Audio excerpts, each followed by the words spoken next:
Welcome to NCN news. నా పేరు ప్రశాంతి. బులెటిన్లో ముందుగా హెడ్లైన్స్ చూద్దాం. ఆత్మస్థైర్యం నింపేలా సంక్షేమం అమలు, ఎమ్మెల్యే ఆదిరెడ్డి శ్రీనివాస్. విభిన్న ప్రతిభావంతులలో ఆత్మస్థైర్యం నింపేలా రాష్ట్ర ప్రభుత్వం అనేక సంక్షేమ కార్యక్రమాలను అమలు చేస్తున్నట్లు రాజమహేంద్రవరం ఎమ్మెల్యే ఆదిరెడ్డి శ్రీనివాస్ తెలిపారు.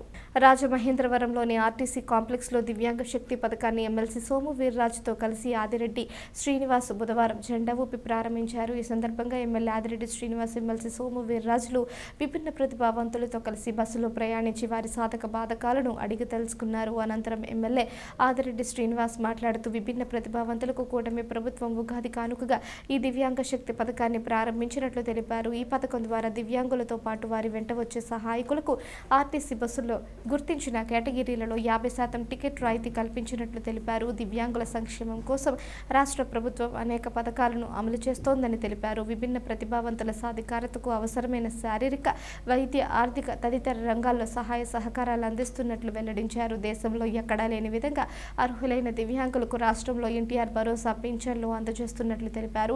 అలాగే ఉపాధి రుణాలు, సబ్సిడీపై త్రిచక్ర వాహనాలు తదితర సహాయాలను అందిస్తూ సమాజంలో వారిపై ఉన్న అవరోధాలను తొలగించేందుకు ప్రభుత్వం కృషి చేస్తోందని వివరించారు. ఈ కార్యక్రమంలో deputy commissioner S Venkataramana, secretary Shailajavalli, APSRTC depot manager K Madhav, కూటమి నాయకులు కుడిపూడి సత్యబాబు, మజ్జిరాంబాబు, అతి సత్యనారాయణ, కాశీ నవీన్ కుమార్, నక్కా చిట్టిబాబు, వర్రె శ్రీనివాసరావు, పిక్కి నాగేంద్ర తదితరులు పాల్గొన్నారు.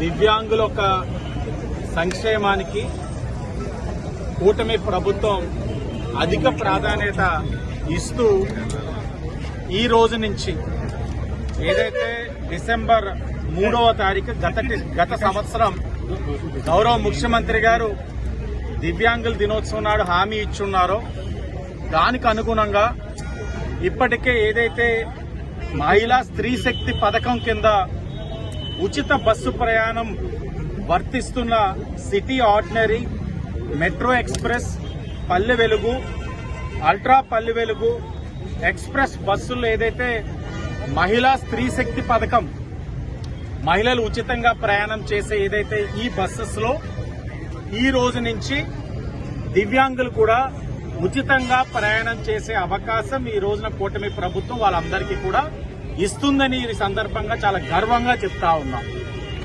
మనం గమనించవచ్చు, దివ్యాంగుల యొక్క ప్రయాణం చాలా ఇబ్బందికరం.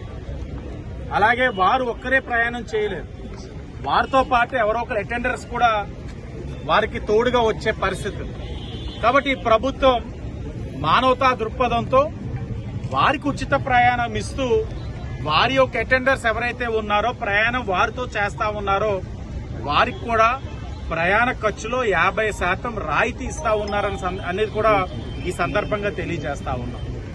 ఇవన్నీ కూడా ప్రభుత్వం యొక్క చిత్తశుద్ధికి నిదర్శనం. ఒక్కొక్కటిగా నెరవేర్చుకుంటూ ఆర్థిక పరమైన ఎన్ని సమస్యలున్నా అధిగమించుకుంటూ ఈ రోజుని రాష్ట్రం ముందుకు తీసుకెళ్తా ఉన్నాం. కూడా ఈ మొత్తంలో పెన్షన్ ఇవ్వట్ల. అలాగే ఈ పథకం అమలు ఏదైతే ఉందో వారికి అర్హత కలిగిన వారు ఎవరంటే 40% పైన డిజేబిలిటీ కలిగిన వారికి అర్హత ఉంది. ఓ పక్కన పెన్షన్ రూపంలోని వాళ్ళు ఆదుకుంటున్నాం, మరో పక్కన ఉచిత బస్సు ప్రయాణంలో ఆదుకుంటా ఉన్నాం. అన్ని విధాలుగా ఇంకో పక్కన వాళ్ళకి ప్రభుత్వం నుంచి వాళ్ళకి ప్రోత్సాహాలు ఇచ్చే విధంగా లోన్లు కూడా ఇప్పిస్తా ఉన్నాం. అలాగే అతి దగ్గరలో వాళ్ళకి ఎలక్ట్రికల్ వెహికల్స్ కూడా ఇస్తా ఉన్నాం దివ్యాంగులకి. ఇవన్నీ కూడా వాళ్ళలోని ఆత్మస్థైర్యాన్ని నింపడానికి, వారు కూడా అందరితో పాటు సరిసమానంగా ఈ పోటీ ప్రపంచంలో పోటీ పడడానికి అవకాశాలు కల్పిస్తూ ఈ ప్రభుత్వం నిర్ణయాలు తీసుకుంటా ఉంది. గొప్ప ఆలోచన. రాజమండ్రి సిటీ నియోజకవర్గంలోని ఈ కార్యక్రమాన్ని అధికారికంగా ప్రారంభిస్తా ఉన్నాం. ప్రారంభించి వారితోటి కూటమి నాయకులందరూ, శాసనసభ్యుడిగా నేను, బీజేపీ, జనసేన నాయకులందరం కూడా వారితో ప్రయాణం చేసి ఏదైతే నా ఇంటి దగ్గరే ఎవరైతే ప్రయాణం చేశారో వాళ్ళందరికీ కూడా భోజనాలు ఏర్పాటు కూడా చేసి వారితోటి భోజనం చేసే కార్యక్రమం కూడా ఈ రోజున చేయబోతా ఉన్నాం.